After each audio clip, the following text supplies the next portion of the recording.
बिस्मिल्लाहिर्रहमानिर्रहीम। Rehana food secret में आपको मैं खुशामदीद कहती हूँ। आज इस दुआ के साथ मैं अपनी रेसिपी का आगाज़ करती हूँ। आज 1 जनवरी, हैप्पी न्यू ईयर। आप सब लोगों को बहुत ज़्यादा मुबारक हो। अल्लाह ताला ये साल आप सब लोगों के लिए लाखों करोड़ों खुशियाँ लेकर आए और कोई गम ना दे। बहुत सारी खुशियाँ आपके घरों में आए। जो बीमार है अल्लाह ताला उनको जल्दी से सेहतियाबी दे और ये साल आप लोगों के लिए बहुत अच्छा साल हो। इलाही आमीन। आज मैं मटर पुलाव की बहुत अच्छी सी रेसिपी लेकर आई हूँ। चलिए मटर पुलाव बताती हूँ। मटर पुलाव बनाने के लिए जो चीज़ें दरकार हैं मैं आपको बताती हूँ। बिस्मिल्लाहिर्रहमानिर्रहीम। अब मैं इसमें 1 कप के करीब तेल डाल दूँगी। ये देखें, ये तकरीबन 1 कप के करीब ये तेल है। अगर आपको तेल थोड़ा कम लगे तो आप डाल दीजिएगा। इसके अंदर जो स्पाइस रहेंगे वो ये है, ये प्याज है, ये टमाटर है, ये हरी मिर्च है।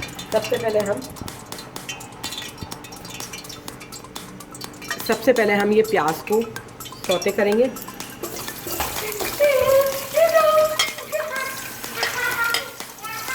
प्याज को हमें ब्राउन नहीं करना है, प्याज को बस हल्की सी शक्ल देंगे कि प्याज का जो कच्चापन है ख़त्म हो जाए। ये ट्रांसपेरेंट की सूरत इख्तियार करेंगे। जब ये प्याज हल्का हल्का सा पिंक होगी तो इसके अंदर हम गरम मसाले ऐड करेंगे।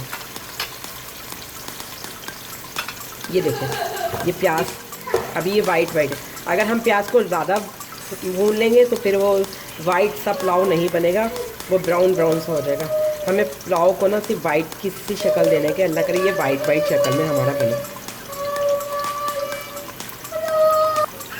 ये देखें, प्याज का ये कच्चापन ख़त्म हो गई, ये ट्रांसपेरेंट सूरत इख्तियार कर गई है प्याज। अब हम इसके अंदर कुछ गरम मसाले डालेंगे।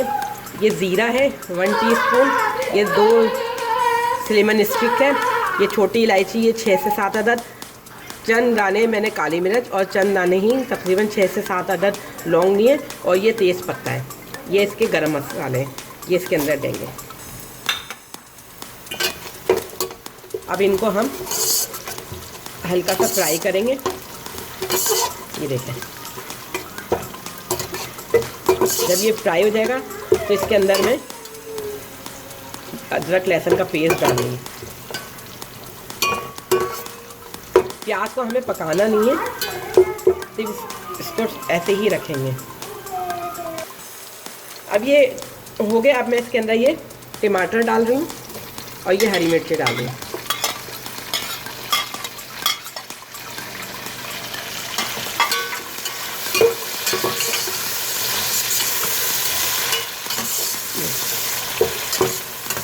और इसी स्टेज पे मैं ये अदरक लहसुन का पेस्ट डाल दूँ।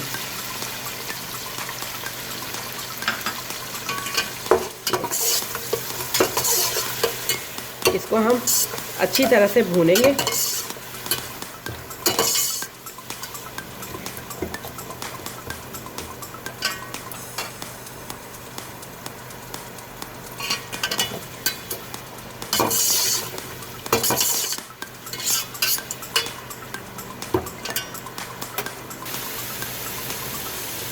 ये देखें, ये टमाटर हमारे हल्के हल्के से भुनने शुरू हो गए। अब मैं इसी स्टेज पे ये मटर, मैंने ये 1 किलो के करीब मैंने मटर लिए थे जो निकल के इतने से आए। ये मटर इसके साथ में खूब अच्छी तरह से भूनेंगे। ये जब टमाटर और मटर अच्छी तरह गल जाएंगे तो फिर मैं इसमें तकरीबन 1 कप से करीब पानी डाल दूँगी। मैं अभी ढकना ढक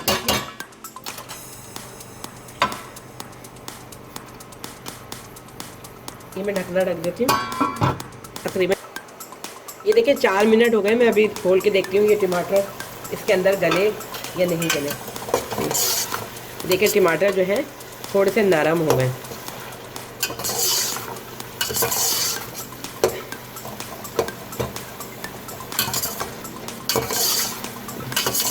अब मैं इसमें नमक डालती हूँ। ये 2 टेबल स्पून के करीब नमक डाले देती हूँ। नमक कम ज़्यादा आप अपने हिसाब से कर सकते हैं। अगर मुझे कम लगेगा तो मैं इसमें और डाल दूँगी। ये देखें,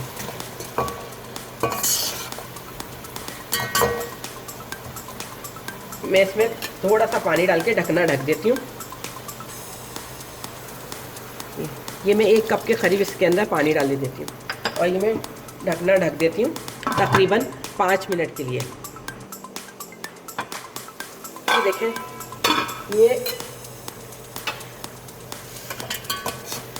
ये हमारे ऑलमोस्ट मटर गल गए हैं। मैं एक तोड़ के आपको दिखाती हूँ कि ये मटर गल गए हैं या नहीं।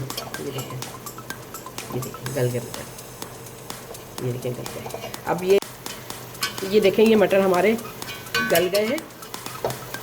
अब इसको हम अच्छी तरह से भून लेंगे। ये जो टमाटर थोड़े से साबुत साबुत नज़र आ रहे हैं, ऐसे नहीं नज़र आना चाहिए।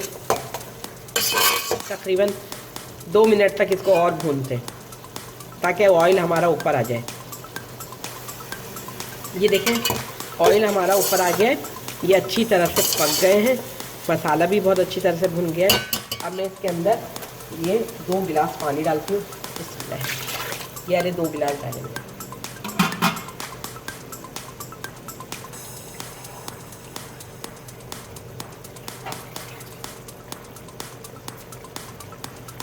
बल्कि आधा गिलास और डालती हूँ।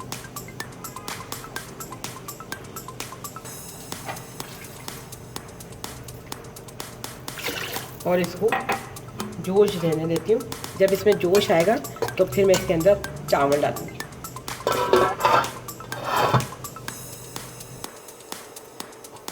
ये देखें, ये हमारे पानी में जोश आ गया है।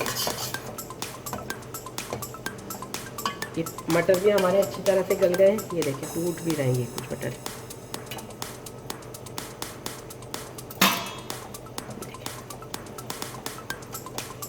अब ये कुछ मटर जो हैं चावलों के साथ गल जाएंगे।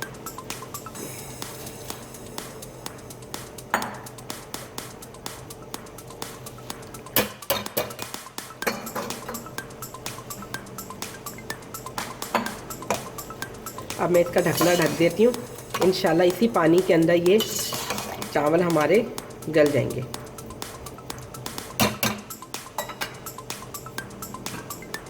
ये ढकना मैंने ढक दिया तकरीबन 6-7 मिनट के लिए। 6-7। बिस्मिल्लाहिर्रहमानिर्रहीम। ये देखें, ये चावल हमारे अच्छे से हो रहे हैं। अब मैं इसके अंदर एक नींबू निचोड़ के डालूँगी। नींबू डालने से चावल जो है हमारे टूटते नहीं हैं। ये देखिए, ये मैंने एक नींबू डाला है, ये छिड़क देंगे।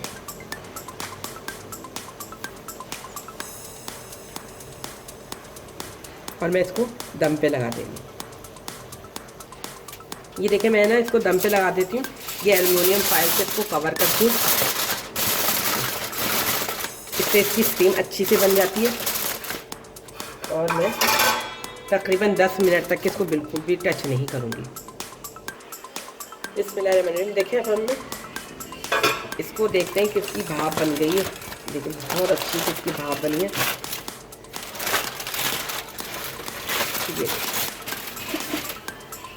मैं इनको आहिस्ता आहिस्ता से चलाती हूँ। देखें कितने खिले खिले चावल बने।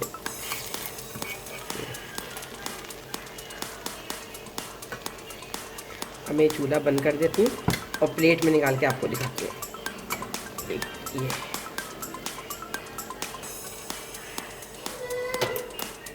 ये मैं प्लेट में निकाल के दिखाती हूँ आपको। एक मिनट। ये देख, उम्मीद है आपको मेरी ये रेसिपी पसंद आएगी। अगर आपको मेरी ये रेसिपी पसंद आए तो आप मेरे फेसबुक पेज को लाइक और यूट्यूब चैनल को सब्सक्राइब करिएगा। और दुआओं में याद रखिएगा। इंशाल्लाह मिलती हूँ आपके साथ एक और अच्छी रेसिपी के साथ। अल्लाह हाफिज़।